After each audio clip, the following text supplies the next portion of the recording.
اللہ رب محمد صلی اللہ علیہ وسلم نحن عباد محمد صلی اللہ علیہ وسلم اللہم رب اشرح لی صدری ویسر لی امری واحلل عقدۃ من لسانی یفقہوا قولی بسم اللہ الرحمن الرحیم صح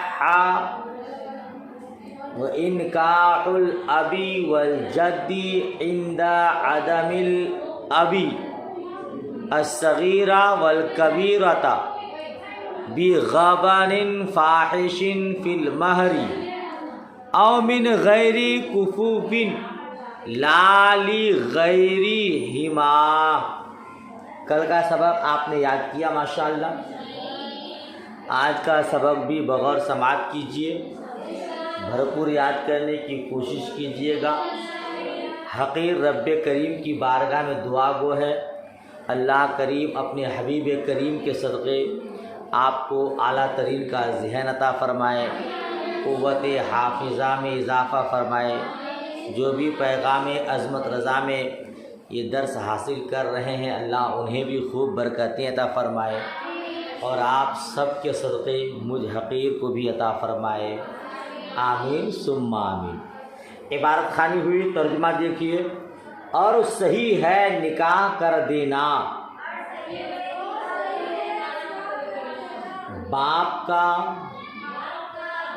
اور باپ نہ ہونے کی صورت میں دادا کا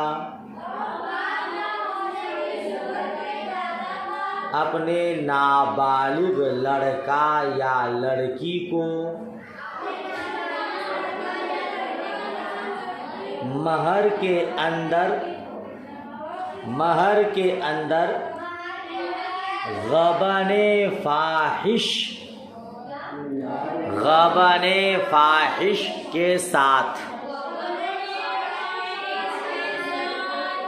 غبن کا معنی آپ بین السطور میں دیکھ سکتے ہیں، غبن بفتحتین اور بالفتح، غبن پڑھیے یا بھی غبن پڑھیے، بمعنی النقصان ہے نا۔ غبن فاحش اب کس کو کہیں گے؟ انتہائی نقصان، جی بہت زیادہ نقصان۔ ترجمہ ہوا صحیح ہے نکاح کر دینا باپ کا، اور باپ نہ ہونے کی صورت میں دادا کا اپنے نابالغ لڑکا یا لڑکی کو مہر کے اندر غبن فاحش کے ساتھ، او من غیر کفوف، یا غیر کفو سے،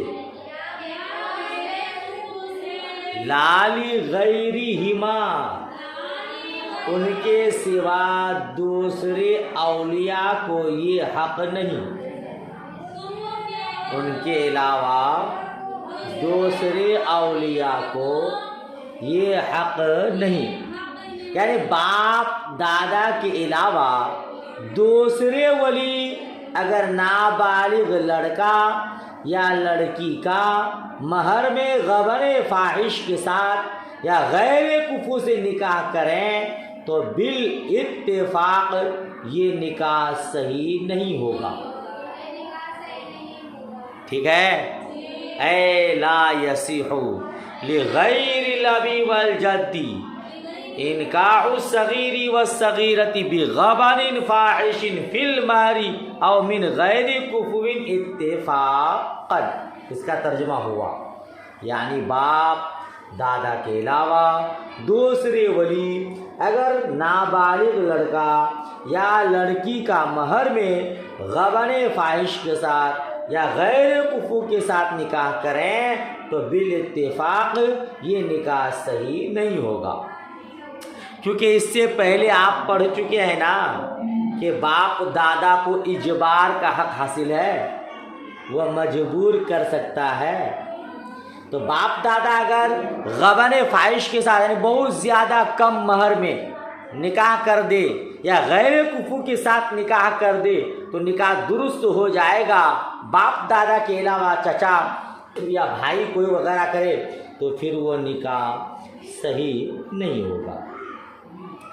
سمجھ شریف میں بات آ گئی جی، ماشاء اللہ۔ تو پھر آگے دیکھیے، وجواز انکاحہما للابی والجدی بالغبن الفاحشی او من غیر کفو مذہب ابی حنیفہ خلافا لہما۔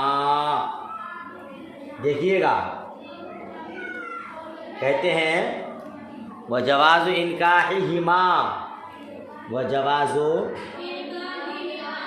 اور باپ دادا کے لیے نابالغ اولاد کا غبن فاحش کے ساتھ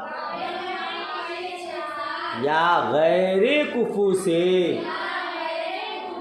نکاح کر دینے کا جواز۔ اب ترجمہ لگائے وہ جواز انکاحہما ہے نا، کیا وہ ترجمہ ہو گیا؟ امام اعظم ابو حنیفہ رحمۃ اللہ علیہ کا مذہب ہے،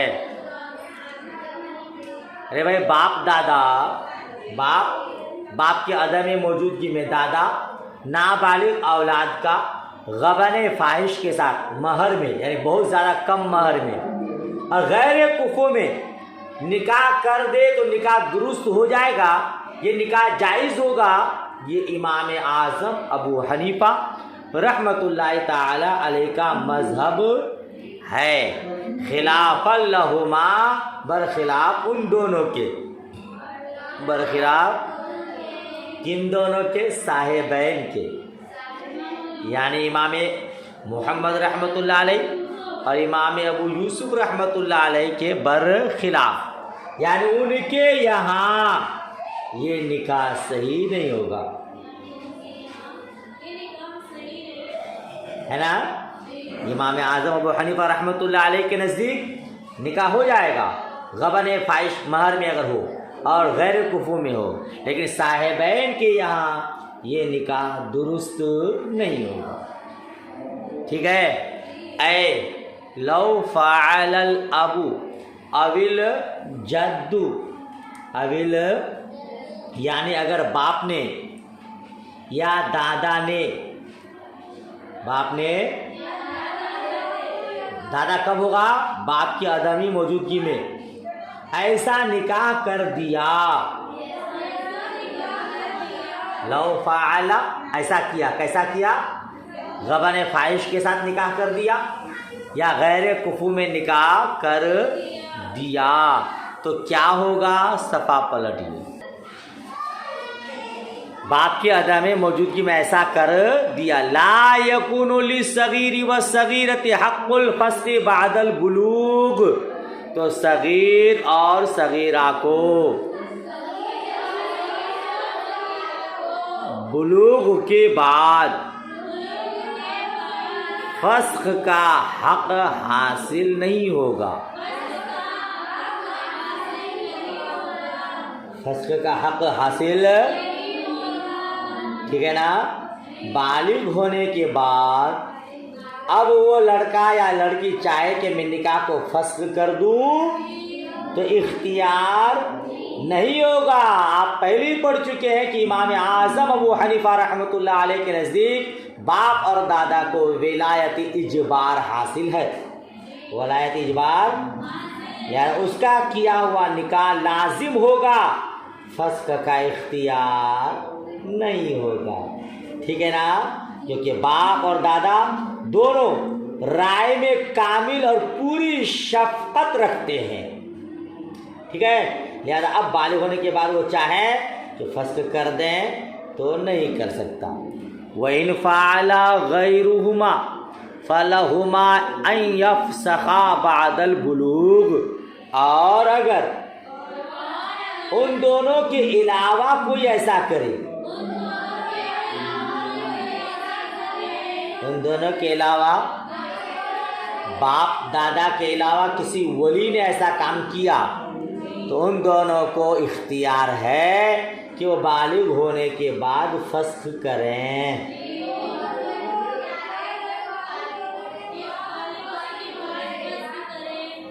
ٹھیک ہے، ان دونوں کے علاوہ نے کیا ہے، تو باپ دادا کے علاوہ کو کیونکہ ولایت اجبار حاصل نہیں ہوتا، وہ مجبور نہیں کر سکتا، لہذا بالغ ہونے کے بعد اس کو اختیار ہوگا کہ وہ اس نکاح کو فسخ کر دیں۔ بات سمجھ شریف میں آ گئی؟ آگے دیکھیے، ولا نکاح واحدۃ من اثنتین زوجہما المامور بواحدۃ للآمر، اور اگر کسی نے ایک شخص کو حکم کیا کہ کسی ایک عورت سے میرا نکاح کر دے،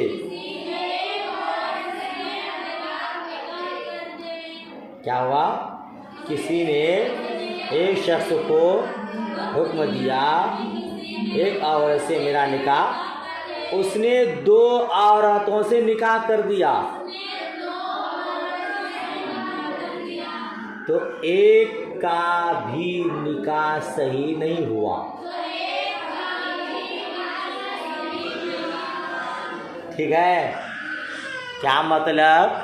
اے حرف تفسیر کے ذریعے کہتے اے امارا آخر ان یزوجہ امرأۃ فزوجہ امرأتین بعقد واحد لا یصح نکاح کل واحدۃ منہما، یعنی کسی نے دوسرے کو حکم دیا، یعنی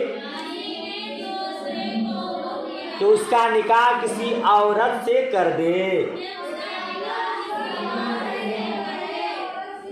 اور اس نے ایک ہی عقد میں بعقد واحد، ایک ہی عقد میں دو عورتوں سے اس کا نکاح کر دیا، تو دونوں میں سے کسی کا بھی نکاح درست نہیں ہوا۔